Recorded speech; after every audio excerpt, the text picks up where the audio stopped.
আলাইকুম।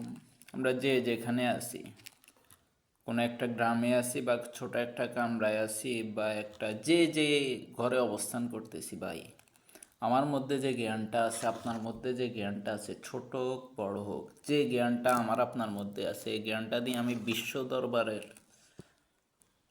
পুরো পৃথিবীর চিন্তাটা করতে হবে যে পৃথিবীর মধ্যে কিভাবে হক এবং ইনসাফ কায়েম করা যায়, এমনকি আল্লাহর দিন প্রতিষ্ঠা করা যায়।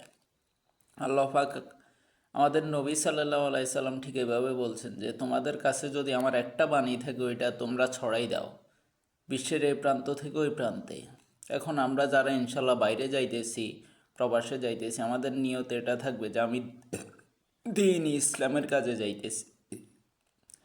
এমনকি আপনার রিজিক যেখানে আছে আপনি ওইখানে যাবেন, তবে আমাদের নিয়ত থাকতে হবে কি আমি দিনের কাজে যাইতেছি, এমনকি সেখানে গিয়েও আমি ইনশাল্লাহ দিনের কাজ করব। তাহলে ইনশাল্লাহ আমাদের সবার মধ্যে আল্লাহ পাকের যে হুকুম নিয়ে আমরা এই দুনিয়াতে আসছি, সর্বশেষ নবীর সর্বশেষ উম্মত, শ্রেষ্ঠ উম্মত হিসাবে ওই দায়িত্বটা আমাদের পালন হবে।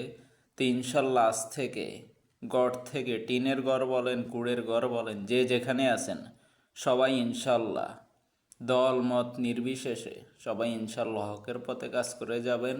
বাংলাদেশ যেরকম স্বর্ণের একটা টুকরো হবে, ঠিক বিশ্বকে নিয়ে আমরা চিন্তা করবো, তাহলে বিশ্বের মধ্যে দিন এবং ইনসাফ ছড়িয়ে পড়বে ইনশাল্লাহ। তো যে যে ধর্মের আছে সবাইকে ইনশাল্লাহ, সবার ধর্ম থেকে ইসলাম বলছে যে তোমরা সবাইকে সম্মান করো।